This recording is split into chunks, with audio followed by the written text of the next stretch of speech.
আসসালামু আলাইকুম। আশা করছি সবাই ভালো আছেন। আল্লাহর রহমতে আমিও ভালো আছি আপনার দোয়ায়। তো এখন যেহেতু এক্সাম চলর আর এক্সাম সকাল 10টায় যাওয়া লাগে, তো 10টায় যাওয়ার আগে আমি আমার পুরীর খাওয়ার ব্যবস্থা করি, মানে রান্না বান্না শেষ করে বাটটা খাওয়াইয়া দেওয়ার চেষ্টা করি।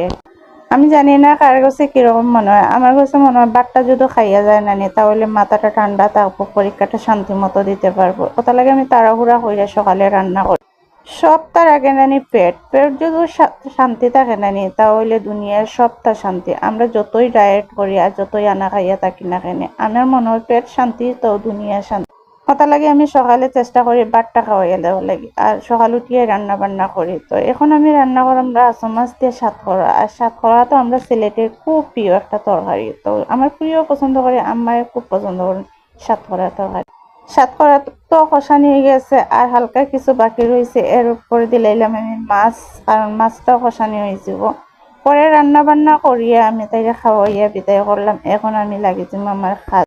আর গরুটার যদি ক্লিন না হয় নানি মনটাও ক্লিন থাকে না। গরুটার যত ক্লিন করবে বাঙ্গা ফার্নিচার তোমার বড় কথা না, বড় কথা হয়েছে তোমার জিনিস পরিষ্কার নেই।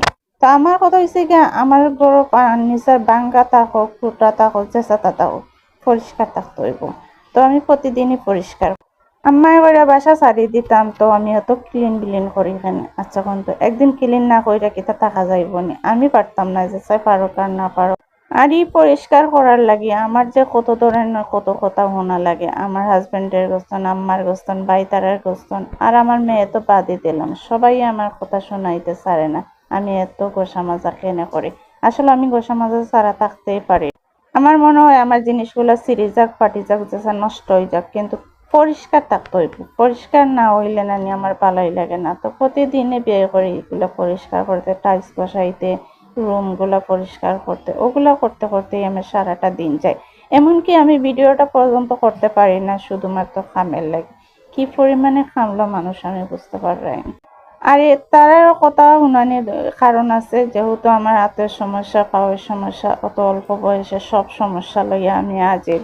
তো এই জন্য তারা একটু রাগারাগি করে যে আমি যে সারাদিন গোসা মাজা করি আর রাইত হইলে কান্না করি হাতের বেদনা পাওয়ার বেদনা, ওই কারণে তারা করে। দেখতে পারো অবশ্যই আমি পিরিচটা বামাতে ডাইনাতে করলাম, কারণ আমার ডাইনাতে একটু করলেই নানি ব্যথা শুরু হয়ে যায়।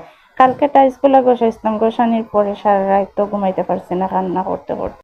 এরপরে তো আমার ডাক্তারের তো পুরা নিষেধ, আমি বিশ্রামে থাকতাম, আমি কোনো ধরনের কোনো কাজ করতাম না, আমি পানিটা পর্যন্ত টালিয়ে খাইতাম না। আচ্ছা ডাক্তারের কথাও মানলাম, কিন্তু আমি কাজ ছাড়া কিলা থাকতাম কিন্তু এই পরিষ্কারগুলা আমি যদি না করি কেউ করবো নি, আমার কাজগুলা তো আমারই করতে হইব। আর বড় বাসার তুলনায় নানি ছোট বাসার যদি মাল চাপানা বেশি হয় তখন কিন্তু নোংরাটাও বেশি হয়। এই দেখুন ওয়াশিং মেশিন প্রতিদিন কাপড় ধোয়াই আর না ধোই, কিন্তু পরিষ্কার করে টিকে রাখা লাগে। তো ওয়াশিং মেশিনটা ভিতরে বাইরে পরিষ্কার করে নিলাম। এখন আমি আমার জিনিসগুলো সব ফ্রিজে ঢুকাইয়া রাখি দিলাম, ফ্রিজের ভিতরটাও পরিষ্কার করছি, যেহেতু সবজি তো প্রতিদিনই ক্লিন করতে হয়। আর বাকরখানিটা